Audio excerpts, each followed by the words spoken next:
പ്രേക്ഷകരെ മറ്റൊരു വാർത്തയിലേക്ക് നമ്മൾ പോവുകയാണെങ്കിൽ ദേശാഭിമാനി വാരാന്ത്യ പതിപ്പിലെ ലേഖന വിവാദവുമായി ബന്ധപ്പെട്ട് വന്ന വാർത്തകളെല്ലാം നിഷേധിക്കുകയാണ് എം സ്വരാജ്. സാങ്കേതിക പ്രശ്നങ്ങളുടെ അടിസ്ഥാനത്തിലാണ് വിതരണം വൈകിയത്.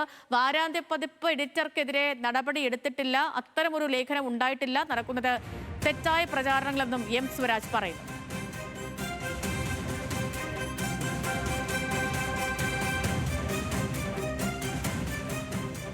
ഞങ്ങളുടെ പത്രം ഒരു ദിവസം വൈകി എന്നത് അന്ന് വിശദീകരിച്ച സാങ്കേതിക കാരണങ്ങളാലാണ്. നിങ്ങൾക്ക് വേണമെങ്കിൽ അന്വേഷിക്കാം, ഇതിൽ ഒളിച്ചു വെക്കേണ്ട കാര്യമൊന്നുമില്ല. അന്ന് ഞാൻ ഒരു യൂണിറ്റ് എന്നേ പറഞ്ഞിട്ടുള്ളൂ. അതിന്റെ വിശദാംശം വേണമെങ്കിൽ ഇനി പറഞ്ഞു തരികയും ചെയ്യാം. അർജുൻ രാജ് വിവരങ്ങളുമായി ചേർന്നു. അർജുൻ, അപ്പോ എല്ലാം നിഷേധിക്കുകയാണ് സ്വരാജ്.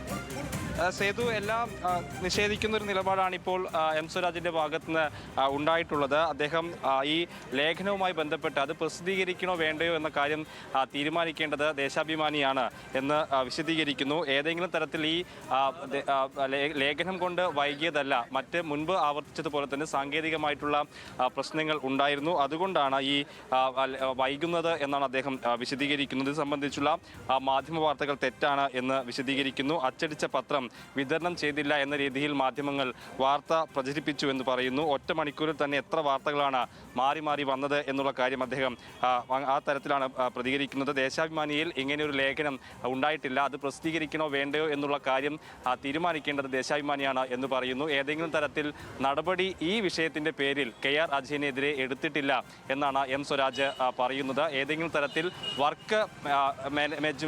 വർക്ക് അറേഞ്ച്മെന്റ് നടത്തിയിട്ടുണ്ടോ എന്നുള്ള കാര്യം അത് ദേശാഭിമാനിയുടെ ആഭ്യന്തര കാര്യമാണ്, അത് മറ്റ് മാധ്യമങ്ങളോട് വിശദീകരിക്കേണ്ടതില്ല എന്ന നിലപാട് സ്വീകരിക്കുന്നു എം സ്വരാജ്. ഓരോ മാധ്യമങ്ങളുടെയും ഡെസ്കിൽ നടക്കുന്ന കാര്യങ്ങൾ ഇങ്ങനെ വിശദീകരിക്കുന്ന സാഹചര്യമുണ്ടോ എന്നുള്ളതാണ് അദ്ദേഹം തിരിച്ച് ചോദിക്കുന്നത്. ദേശാഭിമാനിയിൽ എന്ത് കൊടുക്കണം, എന്ത് കൊടുക്കേണ്ടതില്ല എന്ന് മറ്റു മാധ്യമങ്ങളല്ല തീരുമാനിക്കുന്നത്, അത് ദേശാഭിമാനിയുടെ അധികാരമാണ് എന്ന് പറയുന്നു. അങ്ങനെ ഏതെങ്കിലും തരത്തിൽ ഈ ലേഖനം വൈകിയത് കൊണ്ട്, ലേഖനം ഉള്ളത് കൊണ്ടും ആണ് ഈ വാരാന്ത്യ പതിപ്പ് വരാൻ വൈകിയതെന്നുള്ള കാര്യത്തെ നിഷേധിക്കുന്നു. അതോടൊപ്പം തന്നെ KR അജയനെതിരെ ഏതെങ്കിലും തരത്തിൽ നടപടി ഈ വിഷയത്തിന്റെ പേരിൽ എടുത്തിട്ടില്ല, അദ്ദേഹത്തെ വാരാന്ത്യ പതിപ്പിന്റെ ചുമതലയിൽ നിന്ന് മാറ്റിയിട്ടില്ല എന്നുള്ള കാര്യമാണ് ഇപ്പോൾ എം സ്വരാജ് വിശദീകരിക്കുന്നത്. ഓക്കെ, ശരി അർജുൻ, ശരി. അപ്പം എല്ലാം നിഷേധിക്കുകയാണ് എം സ്വരാജ് ദേശാഭിമാനിയുമായി ബന്ധപ്പെട്ടുകൊണ്ടുള്ള വിവാദങ്ങളിൽ. നമുക്കൊരു